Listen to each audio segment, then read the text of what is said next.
Why now is just the right time to film and release Austin Powers 4. The Mojo is not enough. This solo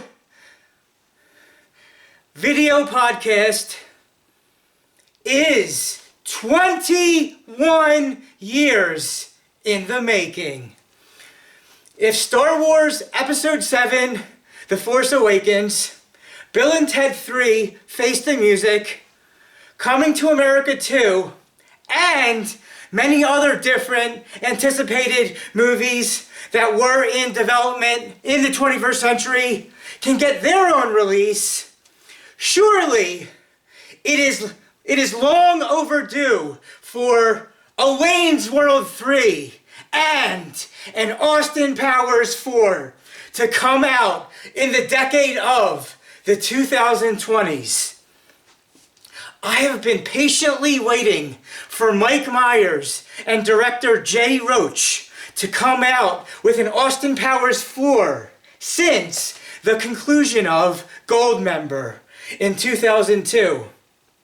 That was 21 years ago, and this video is, like I said, is 21 years in the making. In this solo video podcast, I will go over a few bullet points on why, in my opinions, it is now just the right time to film and release Austin Powers 4. The Mojo is not enough.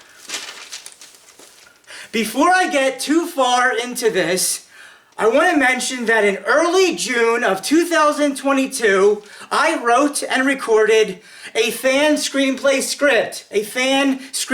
script of my own version for an Austin Powers 4. If you are curious about that, you can find that in the early June 2022 section of my now deceased, rest in peace, my deceased Spotify audio-only podcasts. After Austin Powers 3 Goldmember came out in the summer of 2002, Pierce Brosnan was only given a fourth and last movie left. Pierce Brosnan was the only Bond actor who did not get to leave the role on his own terms.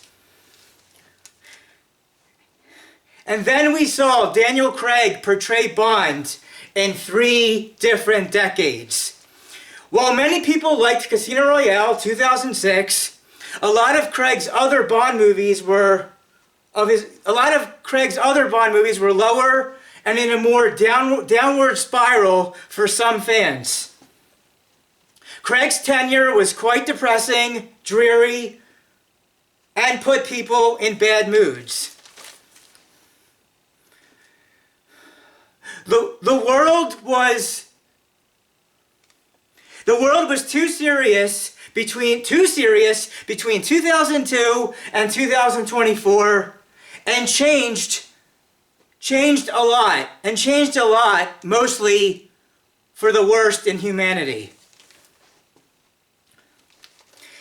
Not only that, but in Spectre 2015, we discover that they decided, I guess they meaning the writers, decided that Blofeld would be James Bond's half-adopted brother, or something of that nature, which was stolen perhaps directly from the ending of Goldmember, Austin Powers 3 and Goldmember, stolen with the end of Austin Powers 3 Goldmember with Austin Powers and Dr. Evil being known to be brothers.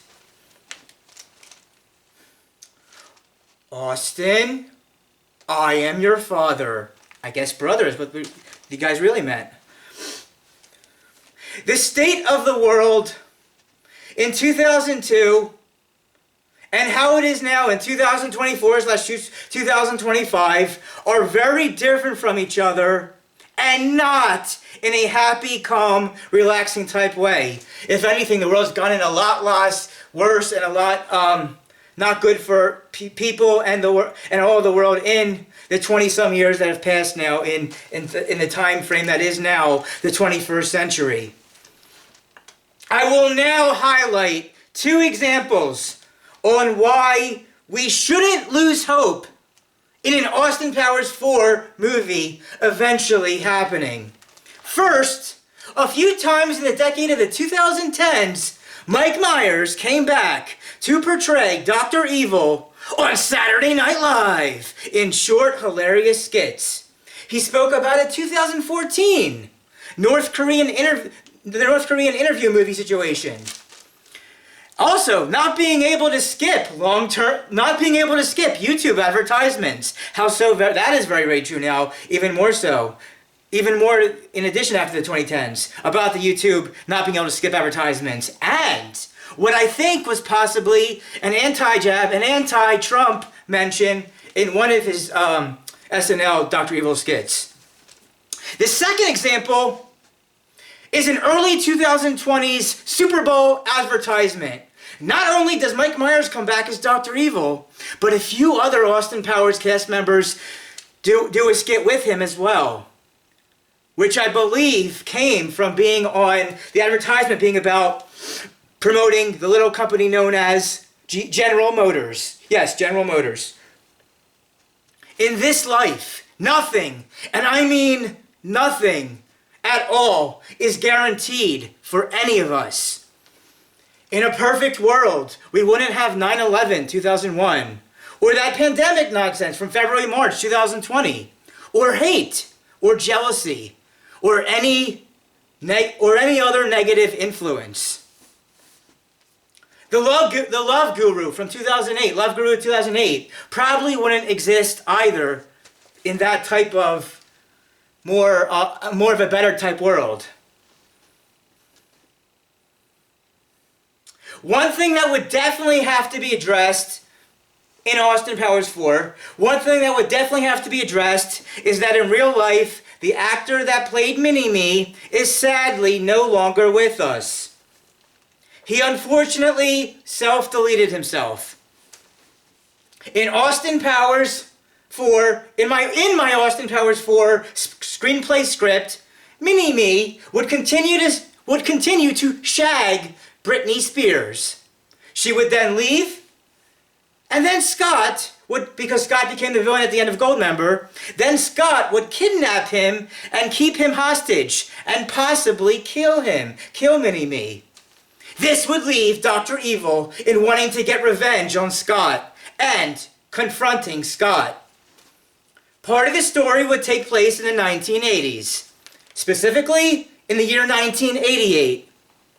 And Heather Graham as Felicity Shagwell would make a cameo appearance in this Austin Powers 4.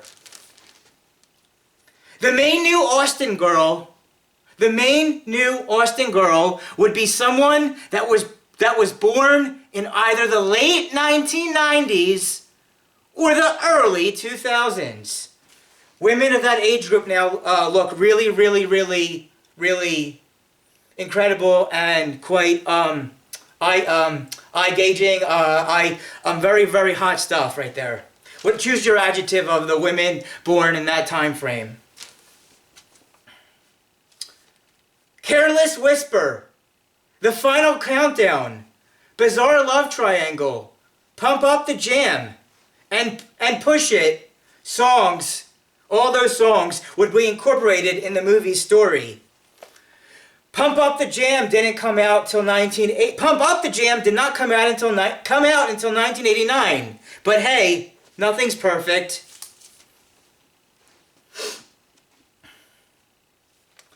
These ideas would explain why Vern Troyer and Mini-Me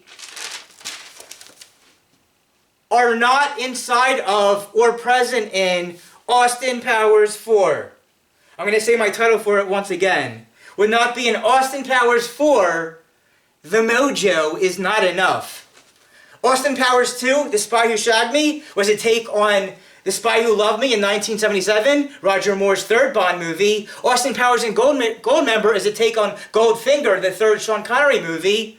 So let's go now for the subtitle of the fourth Austin Powers movie to be based on Pierce Brosnan's third, The World Is Not Enough, is now The Mojo Is Not Enough. I think that's a really neat, well thought out title. But you come up with your title if you think you can come up with a better one.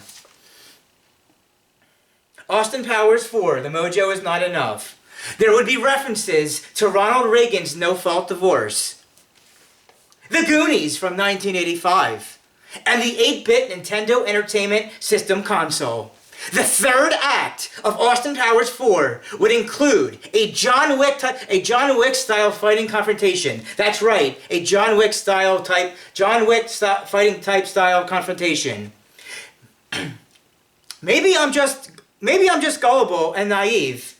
Maybe I'm just a gullible and naive dreamer with a vivid imagination, but I hope Mike Myers considers my thoughts and opinions and is secretly working on Austin Powers 4 for all of us behind the scenes. It is now time for Wayne's World 3 and Austin Powers 4. Again, the 2010s Saturday Night Live Dr. Evil skits and the cast joining Dr. Evil for that Super Bowl early 2020s General Motors advertisement, both tease that a potential fourth Austin Powers movie is still close to being realized, or at least not being completely and totally forgotten about. Thank you to whomever made it this far into the video. Support your local AMC movie theaters throughout the decade of the 2030s because streaming online at home is just not the same experience at all. Dun dun dun dun dun dun dun dun dun